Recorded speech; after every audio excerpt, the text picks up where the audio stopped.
여러분 안녕하세요, 노아입니다. 주님이 방주를 조금만... 지으라고 하셔서 여기 이렇게 올라왔습니다. 점심 챙겨오는 걸 깜빡해서 이따 점심 먹으러 내려갈 게 걱정이네요.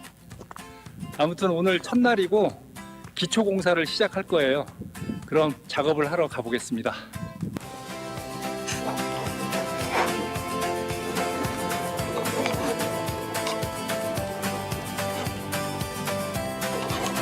한 달이 지났습니다. 힘드네요. 저절로 다이어트가 되는 것 같습니다. 앞으로 100년은 더 지어야 할 것 같아요. 방주 건축은 계속 진행되니까요. 구독과 좋아요, 알람 설정 부탁드립니다. 감사합니다.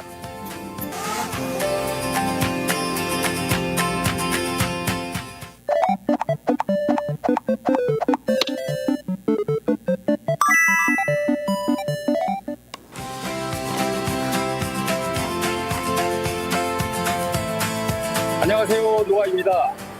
오늘로써 방주 제작 15년째 되는 날인데요. 그런데 큰일 났습니다. 주님이 일러주신 방주의 상세 도면을 잃어버렸습니다.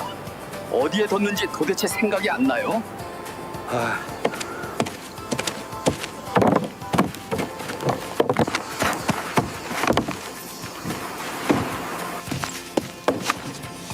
설계도를 잊어버렸어요? 아유, 내가 못 살아. 여지껏 방주를 당신 마음대로 진 거예요? 그러게 내가 잘 간수하라고 그렇게 얘기했었는데 으이그 화상.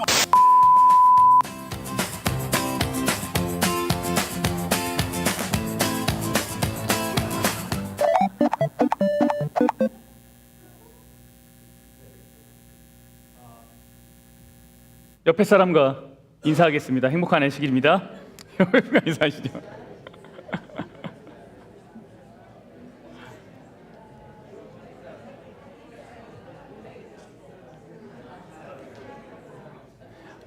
오랜만에 반가운 얼굴들을 볼 수 있어서 너무 더 행복한 안식일인 것 같습니다.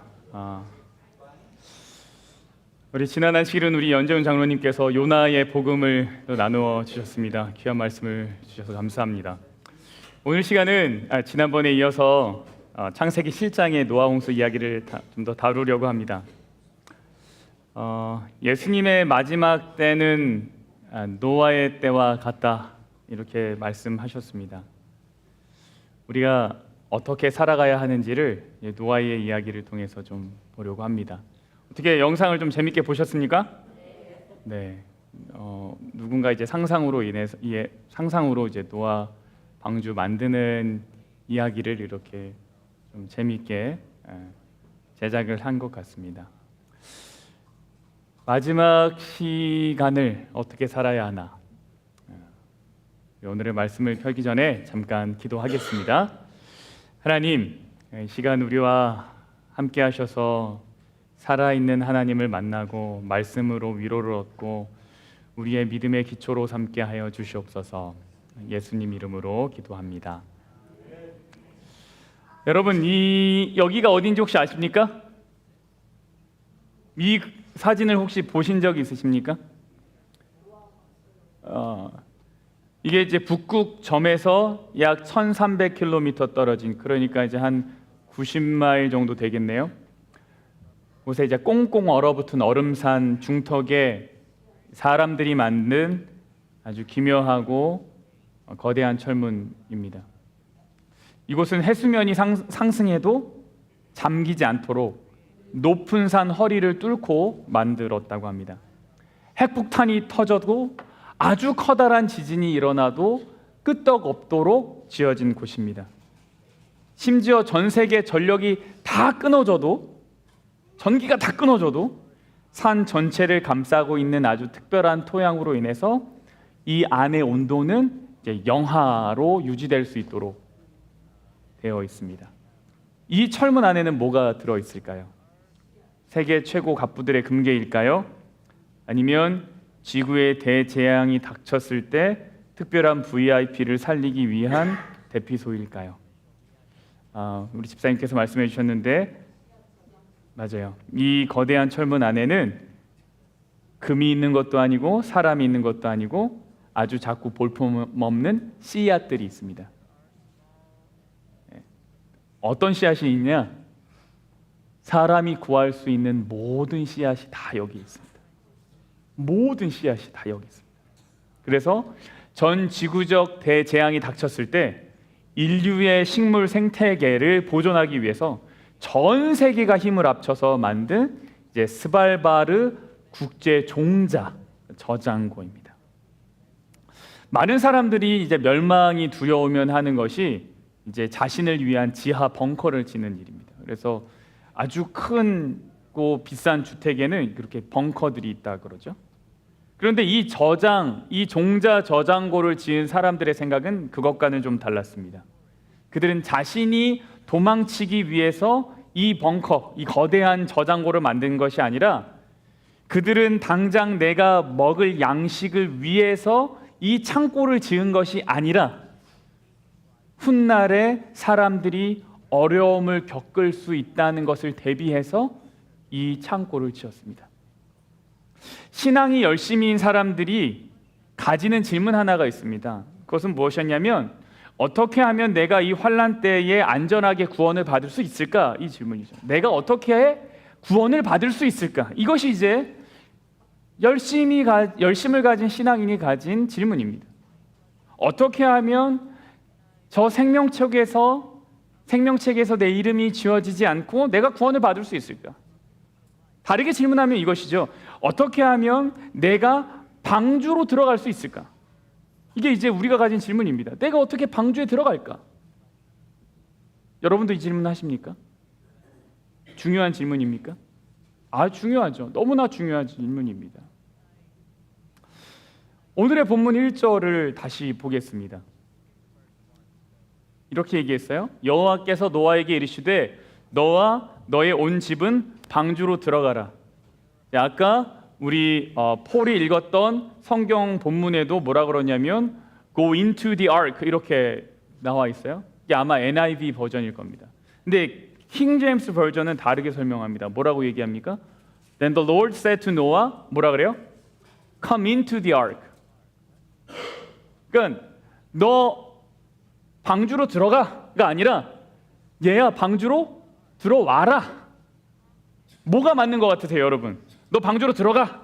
이게 맞는 것 같으세요? 아니면 방주로 들어와가 맞는 것 같으세요?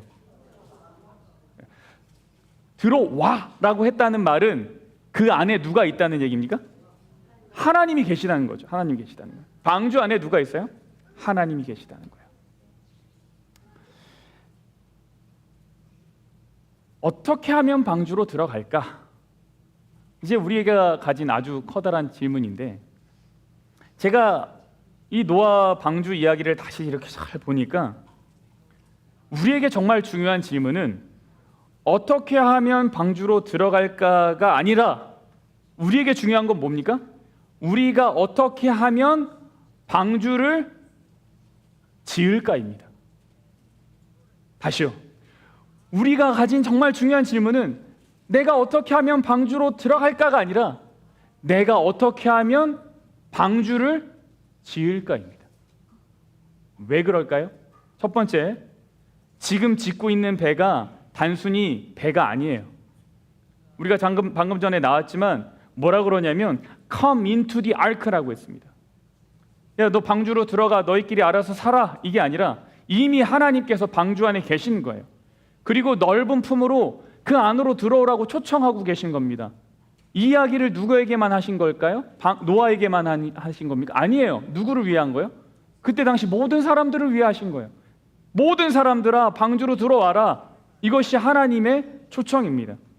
그러니 노아가 지금 방주를 짓는다고 하는 것은 단순히 피할 곳을 짓는 것이 아니라 하나님이 계시는 집을 짓는 것과 같습니다. 아멘?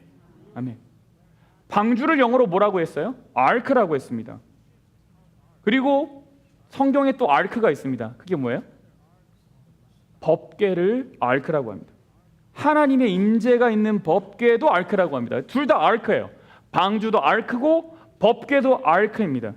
근데 사실 히브리 말로는 둘이 완전히 다른 거예요. 그런데 히브리 성경을 헬라어로 번역하는 제일 처음으로 번역했던 사람들이 이 두 가지를 다 아르카라고 번역을 했어요. 아르카는 귀중품을 보관하는 보관 상자입니다. 스트롱 박스를 말해요. 그러니까 번역을 할 때 배를 지어라 혹은 가구를 만들어라 라고 번역하지 않고 하나님이 계시는 곳, 하나님의 구원이 담긴 곳, 아주 귀중한 상자로 번역을 했다는 거예요. 그러니까 노아가 지금 짓고 있는 것은 단순한 배가 아닙니다. 하나님이 집이죠.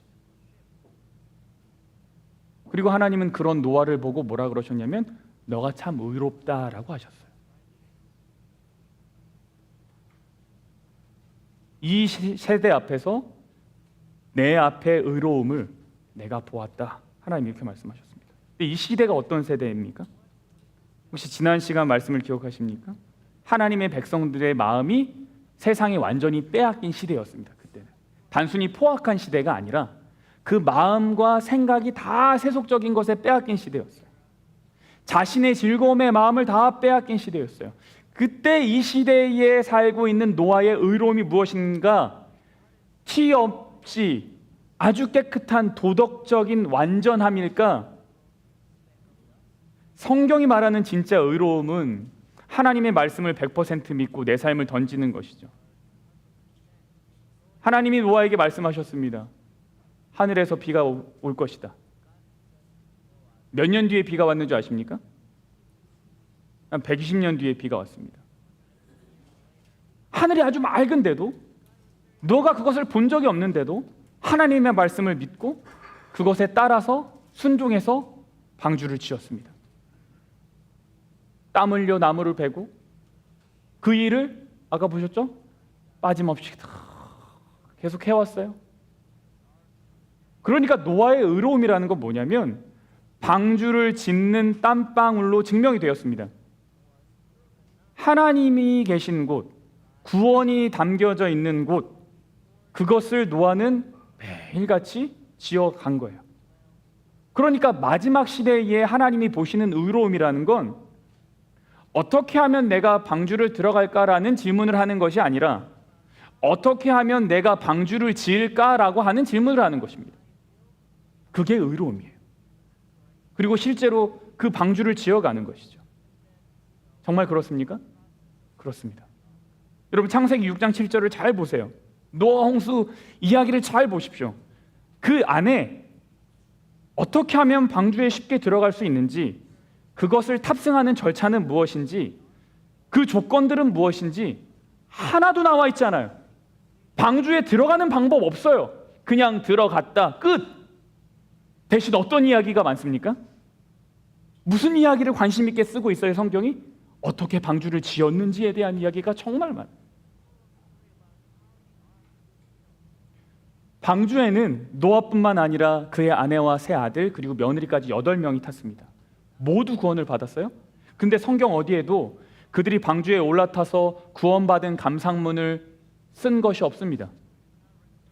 성경의 초점은 땀을 흘려 평생토록 방주를 지어 올린 노아 한 사람에게 맞춰져 있어요.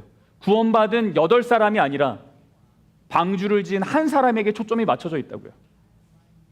근데 여러분 성경의 구원의 역사가 본래 그래요. 하나님의 이야기는 단순히 어떻게 하면 구원을 받는가에 대한 이야기가 아닙니다.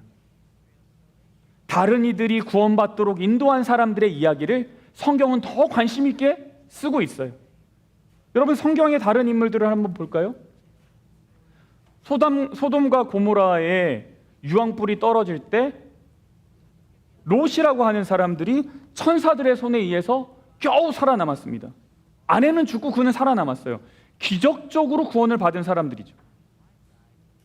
그는 분명 급박한 심판을 피해서 구원을 받은 사람이지만 성경은 그를 두고 믿음의 조상이라고 말하지 않습니다. 그럼 누가 믿음의 조상이에요? 아브라함이 믿음의 조상이에요. 하나님이 진짜 주목한 사람은 뭐예요? 누구입니까? 아브라함이에요. 아브라함 뭐 했는데요? 멸망하는 도시를 바라보면서 산꼭대기에서 애타게 중보기도를 했던 사람이죠. 소돔의 사람들을 살려내기 위해서 하나님과 목숨을 건 영적 싸움을 했던 사람이죠. 성경은 그 아브라함의 이야기를 훨씬 더 관심 있게 보고 있다는 거예요. 애굽에 7년 흉년이 들었을 때도 마찬가지예요. 많은 사람들이 먹을 것을 찾아왔습니다. 그리고 거기서 곡식을 얻어가서요 목숨을 건졌습니다. 구원을 받은 거죠. 먹을 거 없는 시대에 먹을 것을 건졌으니까요. 그런데 성경은 그 사람들의 이야기를 관심 있게 이야기하지 않아요.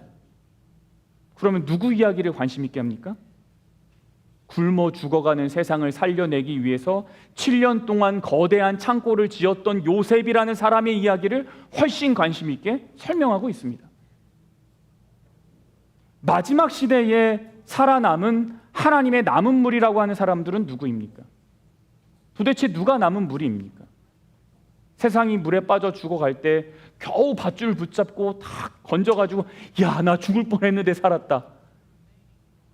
성경은 이들을 남은 무리라고 말하지 않습니다. 하나님이 말씀하시는 남은 무리란 세상을 살려내기 위해서 묵묵히 방주를 짓는 사람들을 말해요. 성경은 분명히 구원받는 사람들의 이야기를 전합니다. 아주 감격스러운 이야기들이 있죠. 예수님을 통해서 구원받은 사람들이 그런 이야기들입니다. 그런데 기억하십시오. 그렇게 구원받은 사람에게 예수님이 항상 하신 일이 뭐냐면 그들에게 사명을 주세요. 너 구원받았으니까 됐다 라고 하지 않으셨어요. 너 구원받았으니까 넌 이곳에 남아서 너의 할 일을 하거라. 너는 구원을 받았으니까 이제는 저 마을로 가거라. 성경에는요, 단순하게 구원을 받은 사람들의 이야기가 아니라 많은 사람들이 구원을 받을 수 있도록 사명을 갖고 일하는 사람들의 이야기가 훨씬 많습니다. 세상이 점점 혼란스럽죠. 나라들의 전쟁은 멈추지 않았습니다. 끝나는 줄 알았는데 끝나지 않았어요. 지진은 더욱 심해지고 있고요. 기근도 더 심해지고 있습니다. 많은 약이 개발이 됐지만 그만큼 질병도 더 많아지고 있어요. 여러분 상추 조심하세요. 요즘 상추 먹는 거 조심하셔야 되죠, 그죠? 이렇게 깨끗한 세상에 그런 걸로 고통을 받을 거라는 걸 누가 알았겠습니까? 세상이 여전히 혼란스럽죠. 이런 시대에 하나님께서는 왜 제7일 안식일 예수 재림교회를 두셨을까? 왜 하나님께서는 샬롯 교회를 지으셨을까? 왜 우리는 안식일 기별을 말하고 성소의 이야기를 하면서 새천사 기별을 전하고 있는가? 이 진리들이 구원 티켓이라서 이거 꼭 쥐고 나는 이제 이 진리를 알았으니까 방주에 탈 수 있겠다 뭐 이런 겁니까? 아니에요. 하나님께서 우리에게 기별을 주신 이유는 우리더러 방주에 숨어 들어가라고 주신 것이 아니라 이 환난 속에서 힘들고 어려운 사람들 속에서 뭐 하라고 주신 거예요? 방주 지으라고 주신 거예요. 그러니까 재림 교인들, 흔히 우리가 말하는 남은 무리의 사명은 어떻게 방주로 들어갈까가 아니라 어떻게 하면 방주를 지을 수 있을까입니다. 여러분, 저는 우리가 정말로 은혜로 하늘에 들어갈 것을 믿습니다. 하나님의 은혜가 정말 넉넉하다는 걸 믿습니다. 그러나 동시에 우리는 그렇게 들어가는 것으로 기뻐하는 자라고 부름받지 않았다는 것 또한 믿습니다. 우리는 그것으로 만족하며 기뻐하는 자라고 부름받은 것이 아니에요. 우리는 방주를 짓기 위해서 부름받았습니다. 그렇다면 어떻게 하면 우리가 이 방주를 지을 것인가? 여러분, 노아가 몇 년 동안 방주 지었다고요? 120년. 근데 정확히 120년 동안 지었다라고 하는 말은 나오지 않습니다. 하나님께서 이 기별을 노아에게 전해주시고 그리고 나서 방주를 지으란 이야기를 하셨어요. 앞으로 120년의 시간이 있을 것이다. 너는 방주를 지어라. 이렇게 말씀하셨기 때문에 사람들이 120년 동안 노아가 방주를 지었다고 이제 생각합니다. 근데 그 기간에 대해서 베드로가 뭐라고 설명하냐면 이렇게 설명합니다.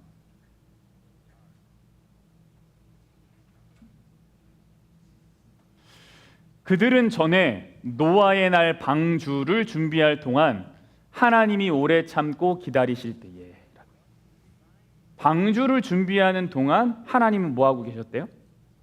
기다리고 계셨대요. 그러니까 120년의 시간은 사실은 어떤 시간이었냐면 하나님은 기다리는 시간이었어요. 무엇을 기다리는 시간이에요? 그들이 돌아올 것을 기다리는 시간이었어요. 그래서 엘렌 화이트이 이 장면에 대해서 이렇게 묘사합니다. 아마 잘 아실 텐데, 그는 하나님께서 말씀하신 것을 그대로 믿는 모본을 세상에 보여주셨다. 그가 소유했던 모든 것을 그는 방주를 짓는 데 바쳤다. 그가 마른 땅 위에 저 굉장한 배를 짓기 시작하였을 때에 많은 군중은 사방에서 그 이상스러운 광경을 보려고 또 비범한 설교자의 진지하고 열렬한 말을 들으려고 왔다. 방주를 짓기 위하여 내리치는 망치질 하나하나는 백성들에게 한 증거였다. 노아가 120년 동안 방주를 지었는데 그 모든 망치질 하나하나가 사람들에게는 분명한 메시지가 되었다라는 거예요. 그러니까 우리는 어떻게 망치질을 할 것인가? 이게 우리의 질문이죠. 여러분, 만약 누군가 우리의 한 달치 카드 명세서를 본다면, 누군가 우리들의 일주일 시간표를 들여다본다면 그 사람은 지금 내가 무엇을 짓고 있다고 생각하겠습니까? 여러분이 일주일의 삶을 이렇게 보고 그 사람이 이 사람은 지금 이걸 짓고 있구나 할 텐데, 그게 뭐냐는 거예요. 나만을 위한 안락하고 화려하고 즐거운 집을 짓고 있는 겁니까? 아니면 영혼을 살려낼 방주를 짓고 있는 겁니까? 여러분, 홍수 이전의 사람들이 아주 똑똑했습니다. 자원이 엄청 풍부했습니다. 근데 그것을 다 자신만을 위해 사용했습니다. 근데 120년의 시간 동안 노아는 누구를 위해 시간을 보냈냐면 다른 사람들을 위해 시간을 보냈습니다. 진짜 믿음이 어디서 증명되냐면 내 지갑이 열리고 내 시간이 쓰여지는 그곳에서 증명이 되는 거예요. 여러분, 노아의 이야기는 화려한 이벤트가 아닙니다. 그날 어느 날 홍수 팡 터져서 구원받은 그 이야기가 아니에요. 노아의 이야기는 120년 동안 매일매일 같이 나무를 베고 다듬고 반복하는 것의 일상에 대한 이야기입니다. 그러니 우리의 믿음 속에서, 일상 속에서 믿음을 선택해야 됩니다. 이것은 우리 여기 모인 사람들에게 다 해당되는 거예요. 여러분, 뉴스들 고개 들어보세요. 잘 보세요. 잘 들으세요. 우리 뉴스들이 그저 구원을 받은 뉴스들이 아니라 구원의 방주를 짓는 뉴스들이 되면 좋겠어요. 야, 와서 나 오늘 하나님 은혜 배웠고 좋았고 교회에서 재밌었다. 거기서 만족하는 것이 아니라 나는 어떻게 하면 방주를 지을 수 있을까? 어떻게 하면 내 가족을 위해 기도할 수 있을까? 어떻게 하면 내 친구들도 하늘에 갈 수 있도록 할 수 있을까? 여기에 대해서 관심이 많은 친구들이 되면 좋겠습니다. 그러려면 꿈을 크게 가져야 돼요. 여러분이 직접 무릎 꿇고 기도해야 돼요. 그래서 부모들이 깜짝 놀라야 돼요. 방에서 게임하는 줄 알았는데 들어가 보니까 뭘 하고 있어요? 기도하고 있어요. 그리고 이런 얘기를 하면 우리 아이가 좀 그런 얘기 좀 하지 말라고 이게 될 거를 기대하라고. 그러니까 이런 느낌을 저에게 줄 때가 있는데, 근데 여러분, 아이들도 기도하는 시간이 있더라고요. 제가 어느 날 예배 드릴 때 물어봤어요. 오늘 저녁은 기도응답 받은 이야기 하나씩 해보자. 도대체 무슨 기도응답 받은 이야기를 할까? 내 이 아이가 자기가 기도응답 받은 이야기를 하는 거예요. 도서관에서 책을 빌렸는데 책이 없어진 거예요. 그래서 엄청 혼났어요. 물어주려면 돈 내야 되고 어디다 뒀어? 안 되겠다. 기도해. 아이가 정말 기도를 해야겠다는 생각이 들어서 소파 위에 올라가서 기도를 하려고 무릎을 딱 꿇었는데 소파 방석 밑에 책이 있었어요. 그래서 자기가 기도응답을 받았대요.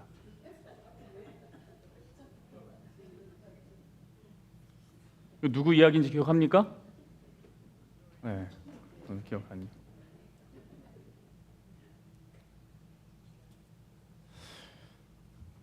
여러분, 우리가 기억해야 될 것은 다른 이들을 위한 선택이, 그 삶이 결국은 우리를 위한 삶이 된다, 우리를 위한 것이 된다라는 사실이에요. 여기 14절을 한번 보겠습니다. 너는 코페르 나무로 너를 위하여 방주를 만들어라 이렇게 얘기했어요. 영어로는 make yourself an ark 이렇게 얘기하죠. 그러니까 하나님께서 노아에게 야 노아야 너를 위해서 방주를 만들어라 이렇게 말씀하셨어요. 그러니까 이렇게 보면 결국은 노아 자기가 살고 싶어서 이제 구명보트를 만들었나 이렇게 볼 수 있겠죠. 근데 여러분 생각해 보세요. 자신과 자신의 가족들만 구원받기 위해서는 사실 그렇게까지 큰 방주가 필요가 없습니다. 뭐 120년 동안 지을 필요가 뭐가 있겠습니까? 그는 자신을 비우는 사람들을 위해서도 크게 지었어요. 사람들이 아까 뭐 한다 그랬어요? 비웃었다 그랬어요. 비가 오겠냐? 하늘을 봐라. 근데 묵묵히 노아는 방주를 지었어요. 그 사람들을 위해서도 방주를 지었어요. 그리고 그것의 결국이 뭐냐면 자신과 가족의 생명을 지킨 거예요. 하나님께서 너를 위하여 방주를 지으라고 하신 것은 너 혼자 살 방법을 궁리하라고 한 것이 아니에요. 이 악한 세대 속에서 너와 너의 가족이 생명을 잃어버리지 않고 지켜낼 수 있는 유일한 길은 너가 방주를 짓는 일이다 라고 하신 거죠. 내 영혼이 썩지 않고 우리의 가족들이 세속화에 휩쓸려서 무너지지 않고 살아남을 수 있는 길이 무엇이라고 하는 거예요? 내 이익을 챙기는 것이 아니라 영혼들을 구원할 넉넉함에 있다라고 하는 겁니다. 그래서 결국 다른 사람을 위한 선택이 노아에게 가장 좋은 선택이 된 것입니다. 여러분 여기서 말하는 너를 위하여라고 하는 이 말이 히브리어에서 강조하고 싶을 때 사용되는 이제 말이라 그래요. 이 내용이 뭐냐면 행동을 하는 주체의 절대적인 책임과 전적인 헌신을 요구할 때 이런 말을 쓴다고 합니다. 그러니까 이것을 하는 사람에게 책임이 있다라는 것을 강조하고 싶을 때 이야기를 쓴다는 거예요. 그러니까 무슨 얘기예요? 방주를 천사들이 대신 지어주지 않는다라는 거예요. 방주 노아 너가 지어야 된다 이 얘기예요. 다른 사람 안 지어줄 거야. 다른 사람이 안 지어줄 거야. 천사들이 안 지어줄 거야. 너가 지어야 돼. 이 얘기예요. 세상을 살리고 하나님의 임재를 모시는 이 위대한 사명을 남에게 미루지 말라는 얘기입니다.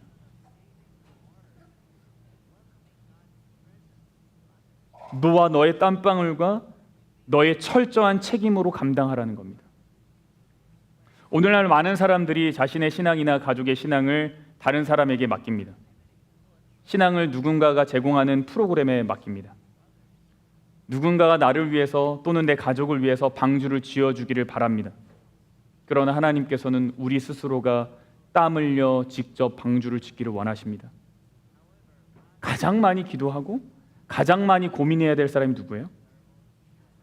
나예요. 나예요. 우리는 일상 속에서 문제가 발생했을 때 누군가는 하겠지 하는 때가 있습니다. 그러나 방주를 짓는 사람들의 태도는 다릅니다. 내게 주어진 문제와 이웃들의 필요를 외면하지 않습니다. 하나님께서 우리에게 세상을 살리고 이웃을 돌보라는 사명을 주신 것은 이 거룩한 노동을 수고를 남에게 미루지 말고 오늘 내가 속한 직장과 이웃들 속에서 내가 직접 감당하라고 주신 겁니다. 그러니까 여러분 사명에 매달려 있는 것 자체가 홍수 같은 세상의 유혹으로부터 나를 지켜내고 살려낼 수 있는 가장 위대한 안전장치입니다. 우리가 어디에 매달려 있어야 돼요? 사명에 매달려 있어야 돼요. 내가 받을 수 있는 구원에만 매달려 있으면 쉽지 않아요. 쉽지 않아요. 근데 어디에 매달려 있으면요? 사명에 매달려 있으면 안전합니다. 여러분 우리는 오늘 우리가 구명보트의 승객이 아니라 거룩한 은혜의 방주를 짓는 사명자로 부름받았음을 확인했습니다. 우리의 일상에서 땀 흘려 망치질을 하고 내 시간과 재정을 쪼개어서 누군가가 들어올 수 있는 빈자리를 만들어내는 것, 그 수고를 해야 되는 거죠. 여러분 제가 질문이 생겨요. 우리가 아무리 최선을 다한다고 해서 정교하게 나무를 깎은다 그래서 내가 망치질을 아주 잘했다고 해서 내가 만든 이 방주가, 내가 만든 배가 홍수를 견뎌낼 수 있을까? 인간의 기술과 노력으로 나무를 이어붙이면 그 사이에는 반드시 눈에 보이지 않는 틈이 생기기 마련입니다. 그리고 그 틈을 그대로 두면 결국 무서운 심판이, 그리고 세속이 그 틈으로 새어 들어와 방주는 가라앉을 겁니다. 우리가 짓는 방주도 마찬가지죠. 우리가 아무리 봉사를 열심히 하고 신앙을 전하고 교회를 위해서 아무리 땀을 흘려도 연약한 우리를 통해서 이루어진 일에는 반드시 틈이 생깁니다. 틈이 생겨요. 그러니까 누군가가 일하는 것에 틈이 생겼을 때 그걸로 너무 분노하지 마세요. 연약한 사람이기 때문에 틈이 생길 수밖에 없어요. 대신 하나님 우리에게 이런 말씀을 주십니다. 6장 14절 뒤에 부분이에요. 너는 코페르나무로 너를 위하여 역청을 위하여 방주를 만들되 그 안에 칸들을 막고 역청을 그 안팎에 칠하라. 하나님이 하나 명령을 주셨는데 다 짓고 나서 다 됐다 하지 말고 뭐 하래요? 역청을 칠하래요. 역청이 뭡니까? 물이 새지 않도록 틈을 완전하게 메꾸는 일종의 방수제죠. 이 단어가 이제 히브리 말로 코페르입니다. 코페르. 근데 이 코페르라는 단어가 구약 성경 다른 곳에서는 아주 큰 의미로 사용됐어요. 이게 뭐냐면 덮다라고 하는 의미고 속죄라고 하는 의미예요. 속죄. 여러분, 우리의 구원이 우리가 120년 동안 열심히 망치질한 그 나의 공로로 이루어지는 것이 아닙니다. 내가 지은 방주에 틈새가 있죠. 내 헌신이 부족할 때가 있죠. 내 가정에 뚫린 구멍들 사이로 물들이 막 들어올 때가 있죠. 그때 그것이 완전히 우리를 침수시키지 못하도록 막아주는 역할은 뭐냐면 하나님이 덮어주시는 은혜입니다. 예수님의 보혈의 은혜로 우리의 삶 안팎을 흠뻑 발라주고 우리가 그것을 의지할 때 하나님이 지켜주시죠. 그때 방주가 완성되는 거예요. 그러니 여러분, 예수님의 길을 선택했지만 나의 부족함으로 인해서 너무 두려워하지 마십시오. 다시요. 여러분이 예수님의 길을 선택했고 예수님 뜻에 순종하기로 했지만 내 부족함이 계속 나타나서 뭔가가 안 되는 것처럼 보일 때 너무 두려워하지 마십시오. 우리의 빈틈을 하나님께서 채우십니다.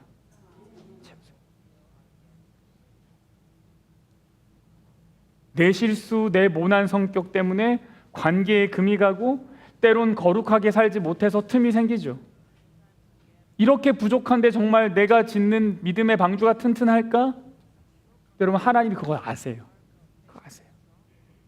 그리고 그거 다 채워주려고 준비하고 기다리고 계세요. 여러분, 보니까 역청이라고 하는 것이 그냥 방주의 틈을 메워주는 것이 아닙니다.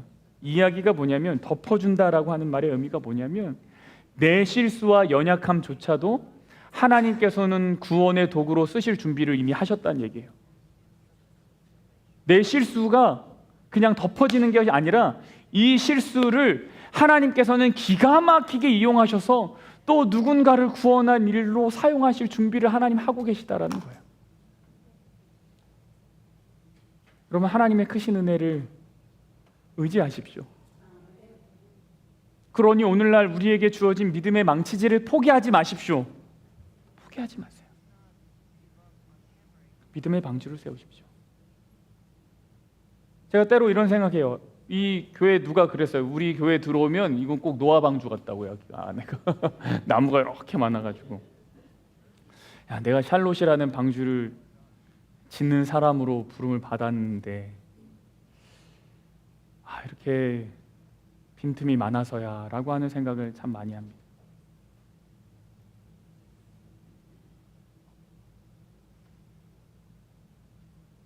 여러분께 방주를 지어야 된다, 그것이 우리의 사명이다라고 이렇게 말씀을 드렸지만 사실은 이 말씀은 저 스스로에게 하는 말씀입니다. 내가 이 샬롯이라는 방주를 잘 지어내갈 수 있을까? 근데 오늘 하나님께서 말씀하셨습니다. 틈이 있겠지. 틈이 있겠지. 왜 틈이 없겠니? 부족하겠지. 당연하지. 그러나 나를 의지한다면 내가 그거 다 메꿔줄 수 있단다. 당장에 보이는 어떤 어려움들이 있을지라도 나는 그것을 더 크고 놀라운 일로 바꿔줄 준비를 하고 있단다. 그러니 뭐 하지 말라는 거예요? 포기하지 말라는 거예요. 포기하지 마. 멈추지 말라는 거예요. 우리의 행위가 아니라 오직 우리를 덮으시는 예수님의 은혜가 우리 교회와 우리의 가정을 완전한 구원으로 이끌어 주실 것을 믿습니다. 지금은 보이지 않지만 그러나 어느 시점이 되어서 하나님께서 응답하실 때가 있습니다. 여러분, 이 시간 믿음의 망치질을 포기하지 않기로 다시 한번 결심하십니까? 하나님의 덮어주시는 은혜를 다시 한번 의지하시겠습니까? 아멘. 아멘. 그럼 이 시간 우리 함께 일어나셔서 찬양하겠습니다. 우리의 방주여 유일한 소망이신 십자가의 은혜를 의지하면서 우리 예수 안에 있는 소망을 함께 찬양하겠습니다.